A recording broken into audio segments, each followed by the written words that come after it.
Hi everyone, Angie here from Find Your Bling, and today I'm really excited to introduce you to another fantastic Bling angel, our beautiful Bling angel, Gina. Welcome, Gina, for coming along Oh, today.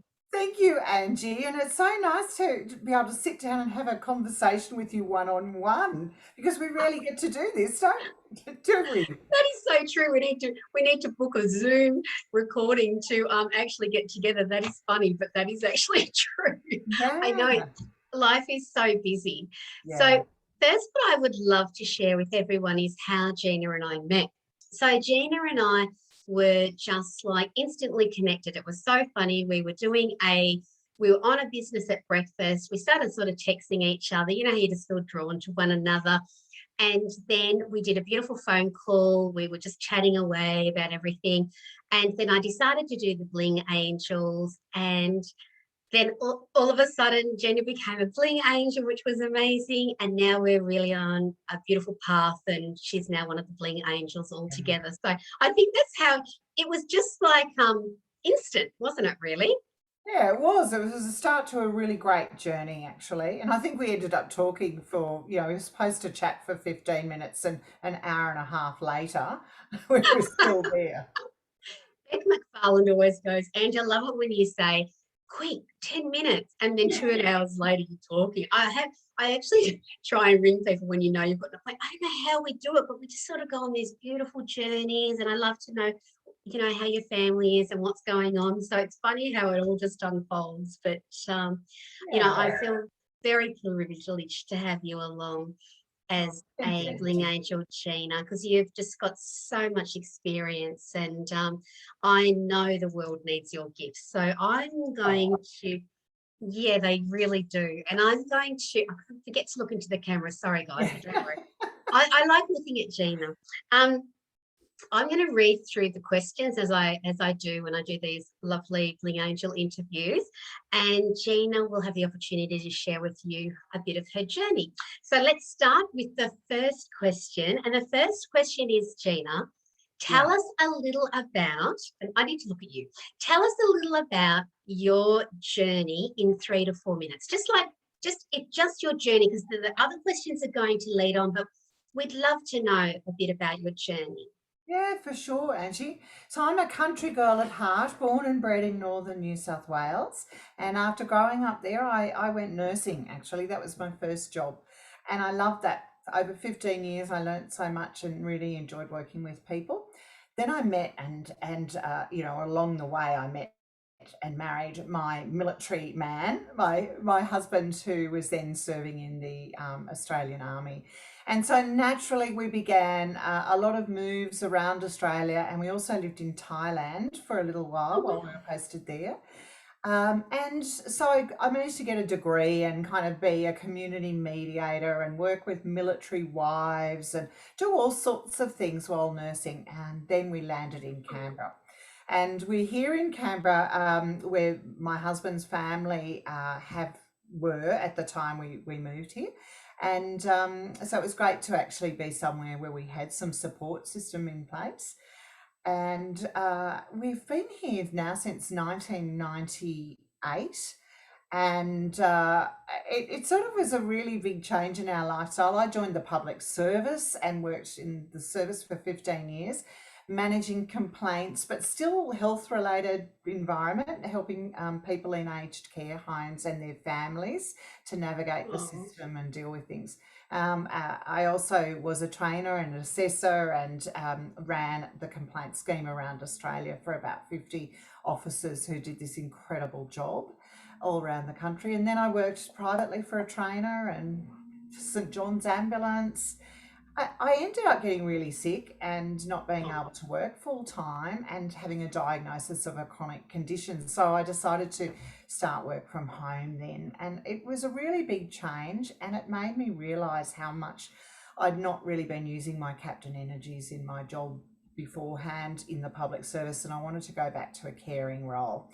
So, in addition to being a civil marriage celebrant and marrying nearly 900 couples over the last 13 years, I've also worked, coaching many couples and families. So I love relationship coaching. I love love and joy. And so here I am today, not just a Bling angel, but I have my own little coaching business, and I empower people to experience joy in love, life, and leadership. I hope, is that Oh, enough? I love that, Gina. Well, what I love the most is I learned so many things about you. I didn't know many of that. I didn't know you were with the ambulance. I didn't know that your husband was in the military. That is amazing. You have done so many things. It's such a full life. Really, that's what gives you all the experience, isn't it? Having all those changes gives you all these beautiful tools. Yeah, well, I think like many mums, we underestimate the skills we have in, just by way of being a mum and a leader in our own families. And I'm a nana now. I've worked in schools Oh, teaching first aid, so I love children. And often, I find myself coaching not just a couple, but their children who are 10 and over, because especially during lockdown, having somebody else to talk to about what's going on for them and for their yeah. mum and dad if they're struggling at the time has been a beautiful thing. So yeah, I always love writing affirmations for children and Oh, encouraging, beautiful. yeah, encouraging Yeah. them to find their voice early in life, so that, because I was a very naive child, and when I went nursing, I really didn't know the ways of the world at all. And to be honest, I just thought my upbringing in the country, which was hard, um, Hardworking. yeah, it was hard working. For my parents were fantastic. They worked so hard to give us great schooling, but they really, in terms of running a business, they were never really available to us or responsive and engaged in our lives. And I just thought all families were like that. And when I went out into the big wide world and realised that, in fact, I'd sort of been probably fairly isolated and quite a lonely kid. Oh, Uh, wow. yeah, and I didn't realize that, I could be true to myself, come up with my own values and sense of purpose. I was still very much enmeshed with my family, so it took me a long while to realize that, I could just be me, and Yeah. and I I think was the enough. 20s, the 20s are hard, aren't they? Because I They think are. you reflect on your upbringing and whatever the story is you've given it, whatever it was, and every story is different and every experience is different. But then you get into your 20s and you start trying all these new things that you think might fit your life better. And I suppose this is also how we add to our value system. Yeah, absolutely. And up until then, I thought that I could only ever be a nurse or a teacher. Oh, Those were wow. my options in life. Yeah. And I still laugh because my mum used to say, "Don't worry too much about a career, Gina, because once you're married, your husband will look after you and you won't have to work again." Which I Oh, find hilarious, because I've always been thoroughly independent, even as a child, and I would want to work, till, well, I think I'll always work. I don't think I'll yeah, ever. I'm the same. And Yeah. I'm just saying, like, you're like this wealth of encyclopedia. And I feel that even as you're older, you have this, it's almost a responsibility to give back. And I don't mean that you need to work, but do something community, because we just don't realize how much we know. And we're going to keep learning and keep growing and keep knowing. But, someone at 20, and we're even noticing this with the angels when the younger girls come in at 20 or 30, or even in their 40s, it's wonderful when you can give them an easier path or some easier stepping stones. Yeah. Yeah, that's very true. And I always wished I'd had a daughter. I've got two beautiful sons. I love them to death, and their sons. But in some respects, I always thought, gosh, I'd love a daughter to give them the experience that I didn't have growing Oh, up. I had very loving families, so I didn't miss out on love in one respect. But there were many sort of limits placed upon us growing up, my brother and sister, and despite that, we all want to say, well, take a look at us now, because we've all not just survived our upbringing, but we're all doing really interesting and different things. And yeah. yeah, I want I think without knowing it, your parents actually gave you a mass amount of strength, because it is really, it's funny, well, yeah, whatever our journey is to becoming an adult. some of us just like have to always be independent. And I think that is because maybe we don't want anyone to control us. Yeah. Yeah, and I think, it's interesting. Our parents were raised the way, they raised us, and so we all have limits placed upon us, of course, as parents. But what I love is we've sort of moved from a disengaged parenting style to Yeah. almost a helicopter parenting style, and now we're moving towards conscious parenting and consciously being Mm. engaged with our families, which is beautiful. Oh, that is beautiful, Gina. I love that. And that's obviously what people can receive when they come and have sessions with you and bring their families. I love that. Yeah. I love that very much.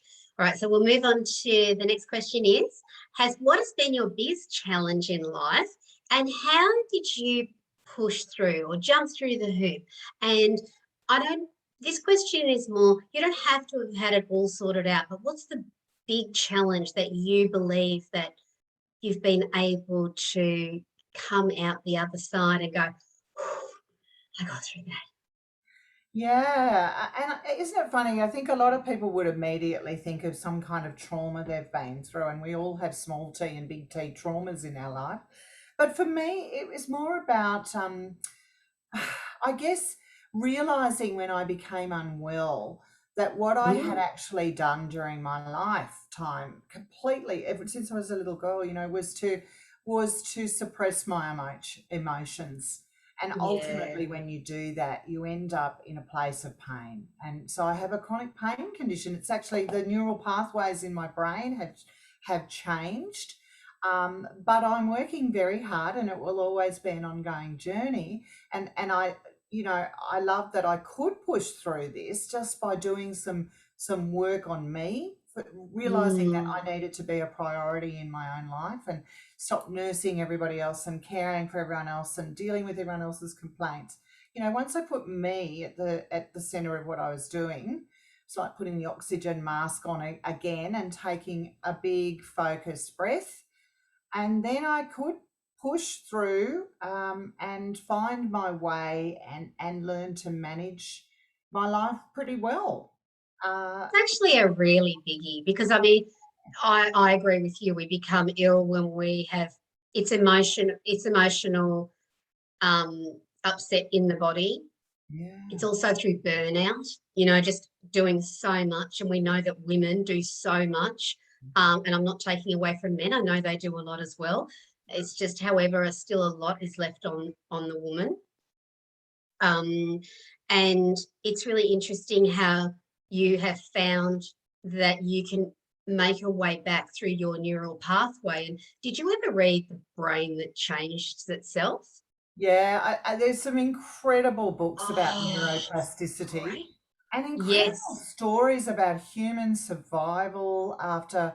I can't even remember the name of a particular book that I read, but it was about a guy who had this horrendous injury, and they said you'll never walk again, and he lay completely paralyzed and visualized himself not just walking but running. He actually built neural pathways again, and he's now able to walk. And I just find, there's many stories like that. It's not like that's a one-off. The science shows that we can really, really change those pathways, which is fantastic for people like me, and for people with any kind of, because people numb their emotions, any kind of addiction. You know, a lot of people think, well, that's it. I can't change that. It's a I agree. disease, so I'll never get through it. But in fact, you've just got to make the start and keep going one step at a time, and you can push through it. Yeah, I love what you push through. And it isn't a disease, is it? It is actually a dis-ease in the body. And if you can go on a journey to uncovering the dis-ease, it's amazing what comes. And I think sometimes there's so much about what has created the pain, why we overeat, why we don't eat. It's not all, oh my God, you've been molested and tortured in the dark. A lot of it is actually just those moments that we've taken on a negative belief. And so it doesn't always have to be big and traumatic, but it's so worth going on the journey and uncovering it so that you can have more in your life. You will have more happiness when you do the work. Well, that's right. And I mean, look, kids under the age of 10, they really can't logic the way we can as No, adults. And so when things do happen, even if they are really minor, often they just get stuck in that moment of development. And they keep telling themselves a story and looking for the evidence to make that story seem like it's a reality. And it's just the stories we tell ourselves, and those stories can be changed because all our thinking is malleable. yep. I Yeah, love that, Gina. Yeah, that's really good. And I love that you've come out the other side. And it is, as you've good. shared, it's a process and you are still creating more changes, which is exciting. Absolutely. Yeah, the Yeah, journey for everyone. We're human beings, you know. We should need to be kind and compassionate with ourselves because these things can take time, and they some take change time. immediate and transformational, but a lot of change is incremental, and it takes one little step after one little step. Yeah, I love that, Gina. That's good advice. It's good advice. Our next question today is, what are you most passionate about in your life right now? Well, family always, and by family, yeah, several generations in my world, but I think we most our soul is really around the love we bring not just to ourselves but to our immediate family, and especially our children and grandchildren. So I love being a nana, and I'm very, very passionate about my grandchildren. I think you kind of practice on your kids, but Oh, I your grandchildren is a bit true, isn't it? But with your grandchildren, you're so much wiser, and I really want to ensure that they grow up feeling that they are enough and valuable and worthy right from the day dot. Oh, Yeah. I love that. And like I had my grandparents around for quite a long time. And it is amazing what you draw. It doesn't really matter what's happening with the parents. You actually learn so much from the grandparents. So Yeah. I love what you're most passionate about. And I hope one day I'm saying I'm a nana too. That would be delightful. Yeah, well, I hope you are too.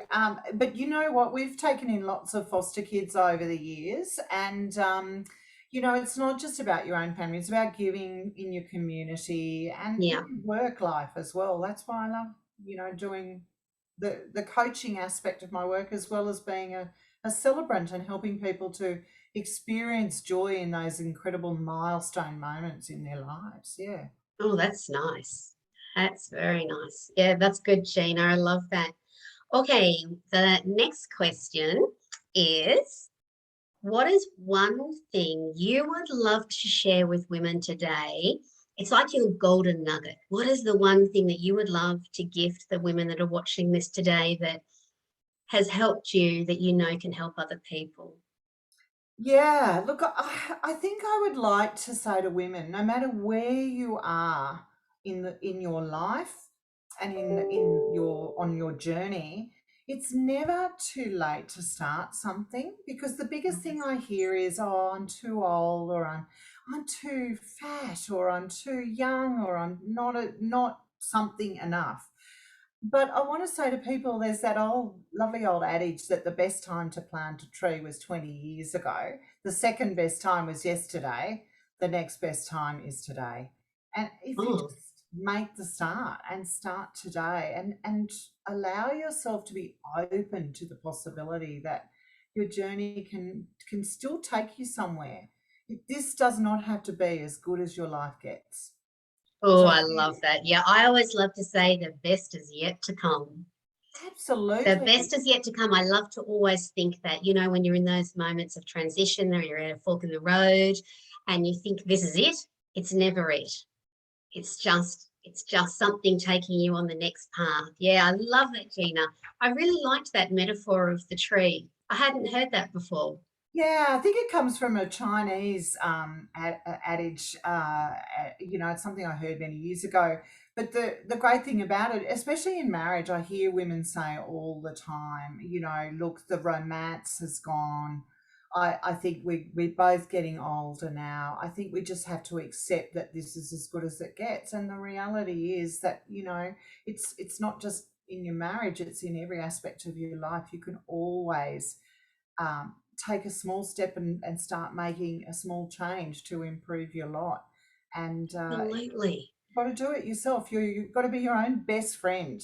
And that, if that's the advice you'd give to a friend, then surely you're worth hearing that advice too. Yeah, Yeah. it's about being open and curious, isn't it? And knowing that you can invite and call more in. You know, when I hear someone say, well, this is it, I'm like, this isn't it.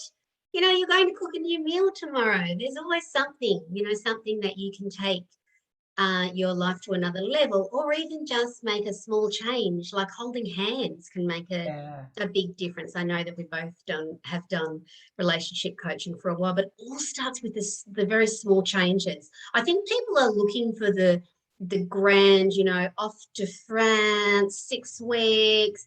It doesn't work like that. It's all little No. minor steps.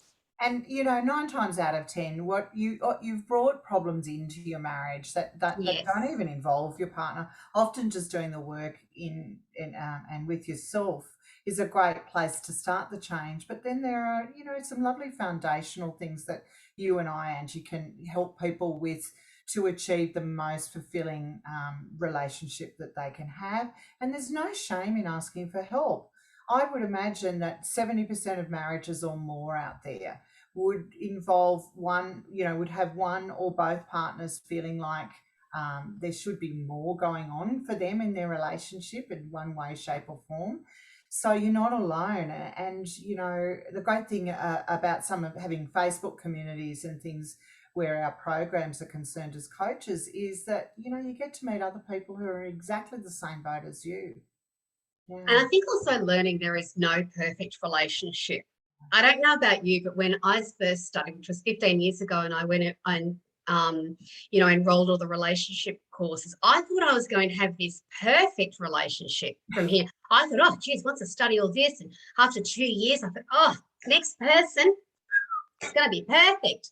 And, here I am 7 years into my second marriage, and we do really love each other. But again, we have obstacles and there are things we need to work through. And as you said, you come with your own set of what's value systems. It's also what you have addressed, what you haven't addressed, Yeah. creating a new life together. There's just so many things that need to land to bring it all together. And it's about learning, I think, to be best friends.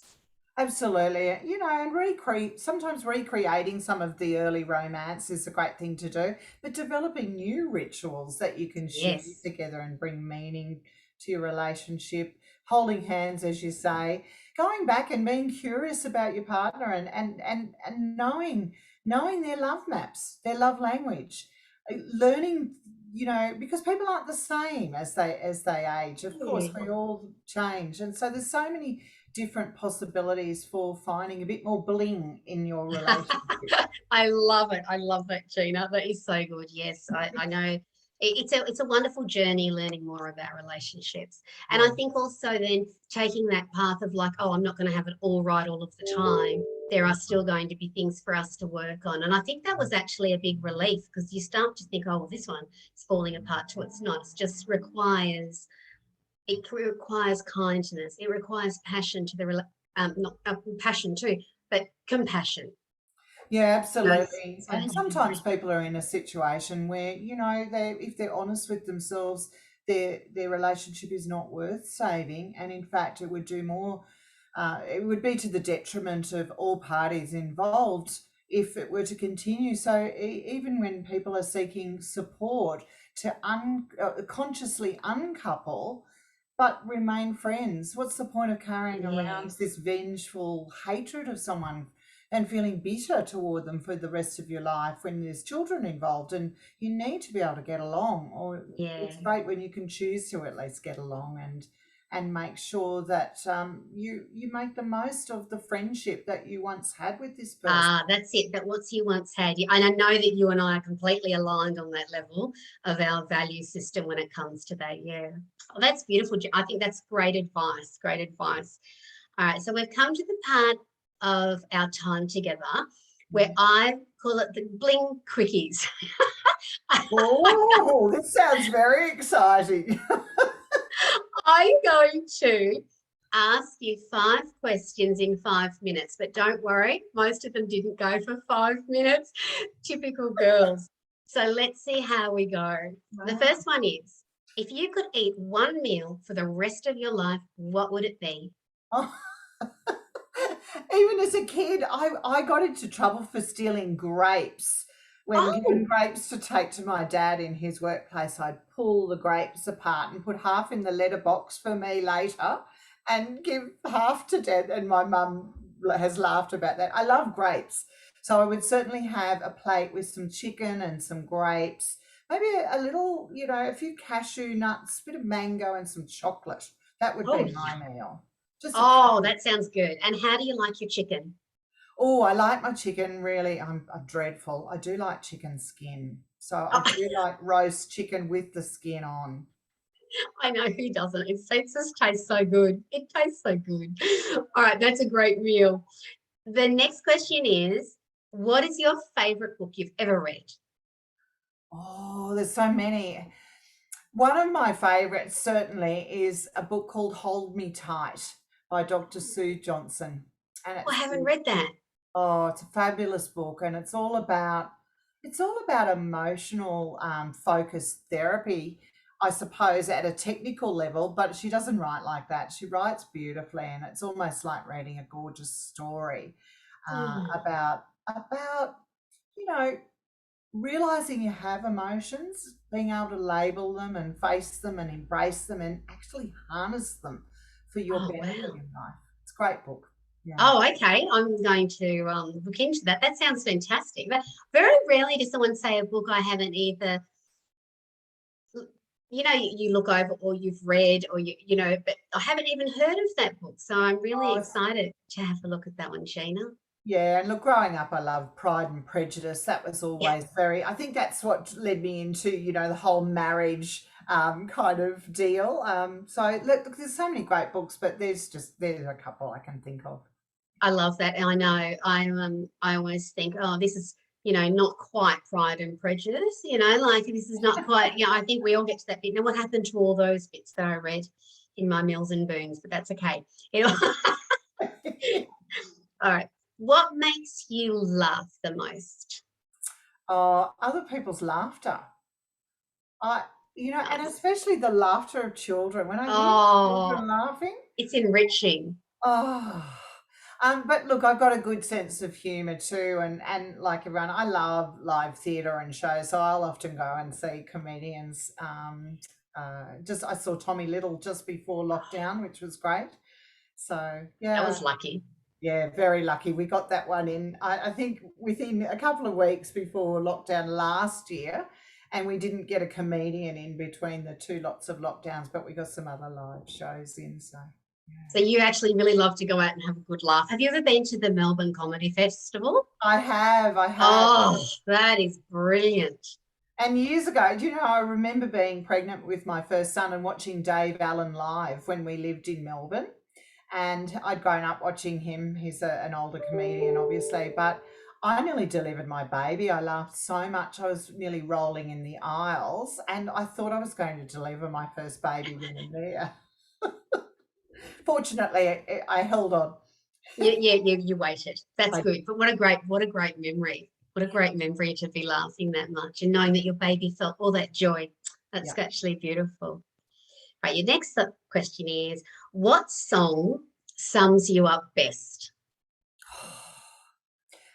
This is a funny one, I think.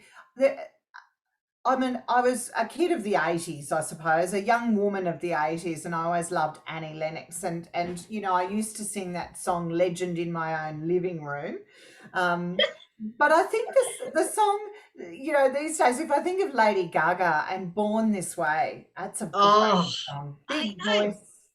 Yeah. And like she's got that big voice. I want women to know they can have a voice and that we're all born the way we are, whole, magnificent, and perfect, whether we believe it or not. Yeah, and embrace it. Yeah, Embrace it. Because as soon as you start to embrace yourself, it's amazing what unfolds and it's where the magic happens. yeah. The And minute you allow yourself to be you, you're like, oh, some people do drop away, but who come into your life are beyond amazing.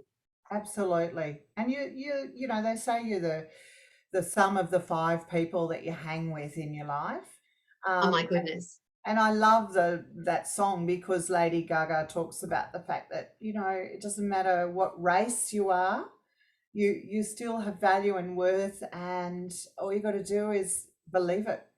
I know, I love that. And when you just said you are the five people that you hang around the most, well, I'm feeling incredibly privileged and happy about all the angels. I Oh thought, yeah. oh yeah, that makes me feel good. That makes me feel good. Good place, good place. The Bling Angels. I love our get-togethers and ongoing Amazing. training, Angie. They're just the most beautiful bunch of women. We are very fortunate, and I feel like a lot of us have pushed through so many things, and not even pushed, graciously traveled through certain journeys. It hasn't always been a push. You can I agree see. with that actually. Grace is a beautiful word, isn't I it? love that word. And I don't think it was always gracious with me. I think some of it was a push. But then when you dropped into grace, it just unfolds and you smoothly move through with your new awarenesses. So yeah, it's a beautiful place to be in. All right. I love that, the Lady Gaga song. And your lucky last question today is, Gina, please share with us what your specialty is with everybody as a Bling Angel. Oh, well, you've probably guessed it. I'm the marriage mindset and mayhem Bling Angel. In that, you know, marriage doesn't have to mean marriage formally. It's about relationships, romantic relationships.